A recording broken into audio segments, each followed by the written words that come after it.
Another use of has been or have been, has been অথবা have বিনের আরেকটি ব্যবহার। Its sentence structure will be like this: subject plus has or have plus been plus to plus place. বাক্যের গঠন এইভাবে হবে: প্রথমে subject, তারপরে হ্যাজ অথবা হ্যাভ, তারপরে বিন, তারপরে টু, তারপরে প্লেস অর্থাৎ জায়গার নাম। I have been to Delhi, আমি দিল্লিতে ছিলাম, অর্থাৎ আমার দিল্লিতে থাকার অভিজ্ঞতা আছে।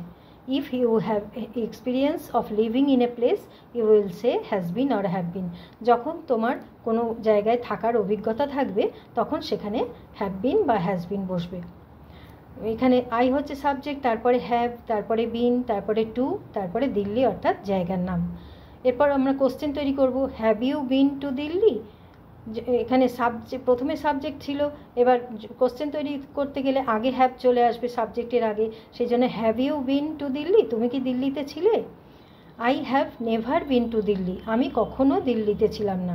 এখানে প্রথমে আই সাবজেক্ট, তারপরে হ্যাভ, তারপরে নেভার, তারপরে বিন, অর্থাৎ হ্যাভ বিনের মাঝখানে যেমন নট বসে সেরকম নেভার বসবে, তারপরে টু, তারপরে জায়গার নাম। আমি কখনো দিল্লিতে ছিলাম না। He has been to London twice, সে দুইবার লন্ডনে ছিল, অর্থাৎ তার দুবার লন্ডনে থাকার অভিজ্ঞতা আছে। যখন অভিজ্ঞতা থাকবে তখন সেখানে হ্যাজ বিন বা হ্যাভ বিন বসবে। এখানে হি, সেই জন্য হ্যাজ বিন বসেছে, আর অভিজ্ঞতা থাকার কারণেও এখানে হ্যাজ বিন বসেছে।